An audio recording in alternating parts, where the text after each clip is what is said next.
start us off?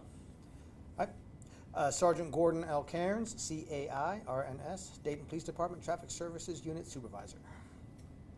We wanted to ask you, you've had a couple of incidents just in the last 5 days where people have crashed into cruisers in what looks on the surface like easily avoidable accidents. I mean, what have you kind of found out about those two, and what would you say to drivers? It ultimately comes down to inattentiveness and not just being aware of your surroundings. Both of these particular crashes in question over the last week are really like and similar in the way they happened. And basically it's a 4-lane road, 2 lanes each direction. And the cruiser was on an outside lane continuing through. There was a vehicle that was stopped to make a left-hand turn in the left lane, and then the vehicle that did not yield was coming from the other direction and basically made that left-hand turn in front of the cruiser.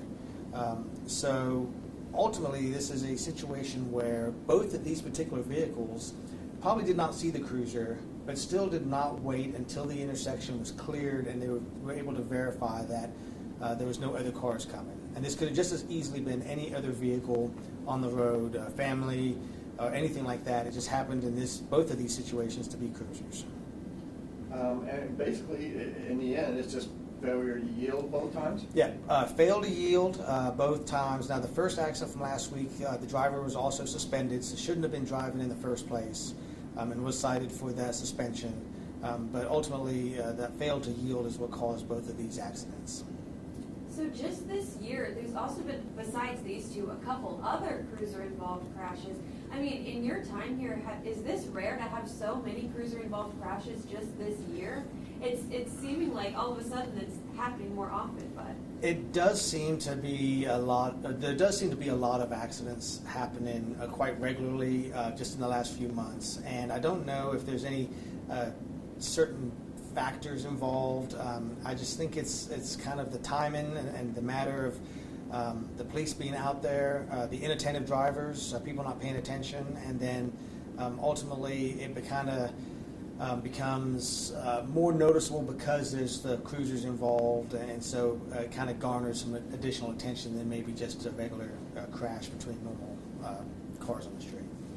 and like you just said, it's pretty much inattentiveness from other drivers that these incidents happen. But just for anybody who sees the news alerts on their phone and they're like, what, another DPD cruiser's in a crash, do you want to talk about the training that you all do, driving training and that sort of thing? Yes, so we start with initial training in the police academy, and I'm one of the driving instructors that teaches at the academy, and we teach lots of aspects of driving: evasive maneuvers, braking maneuvers, how the car handles, what to expect out of a car when you treat it a certain way, fast speed and slow speed, so parking and pulling into congested areas.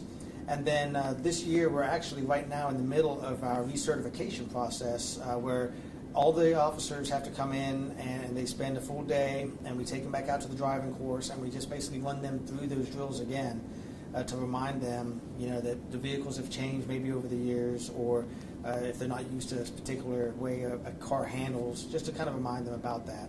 And then we're constantly also reminding officers just the basic kind of rules of the road and driving. We have a lot of things that are going on. We have a radio chirping in our ear. We have a computer screen going on. Plus, we're also trying to just look outside, and on top of looking for traffic, we're looking for crimes that may be occurring, or we're looking for traffic violations, those sort of things. So there's really a lot that goes on, and so we just want to remind those officers, remind the brand new recruits and everyone that, at the end of the day, driving that car is the most important part of what you're doing, because getting into an accident could, ultimately be fatal. Clearly, if you're making a left turn on a 4-lane road, it's your responsibility to make sure there's no oncoming traffic.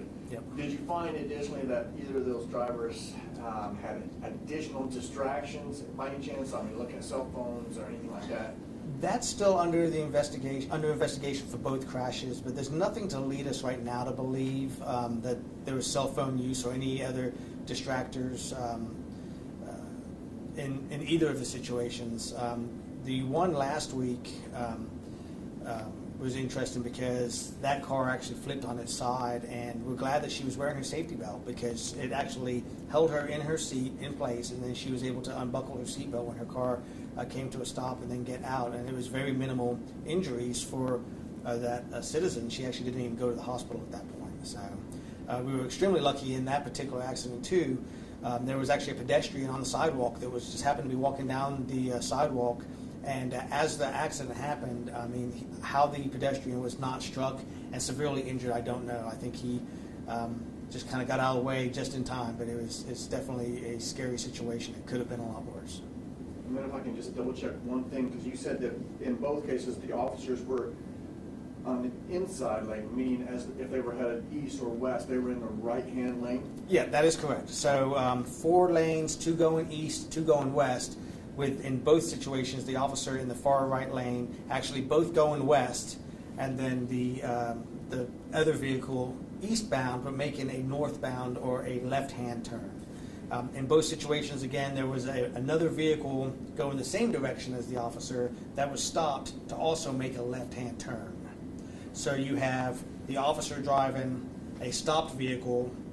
As the officer's coming by, there's a vehicle in front that pulls across. So in both situations, the drivers stated they did not see the cruiser, and the officers also did not see the vehicle that was making the left turn in front of them because of that vehicle that was making that left-hand turn legally. Okay, so each of those drivers, at least for a bit, had obstructed views, and rather than wait to make sure that they had a clear field of vision, they just went ahead. They went ahead, and they should have waited for that other vehicle to complete its turn and then ensured that they actually had both lanes clear.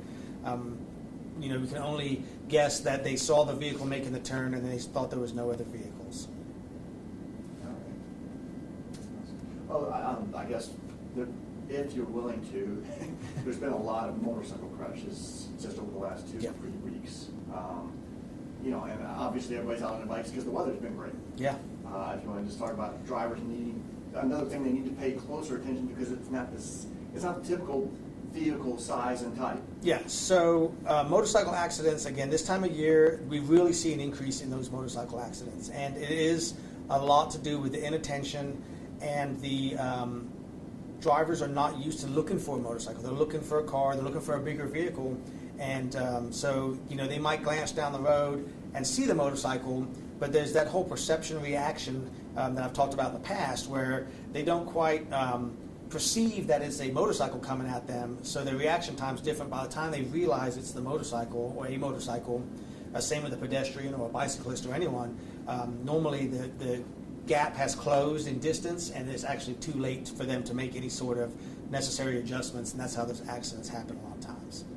And let me ask you this, just back on the inattention subject. Do you feel like as each year goes by, there's more crashes like this as probably more and more people are obsessed with using? Yeah, so last year, Ohio started the law, the new law, phones down law. You can't have the phone in your hand at all.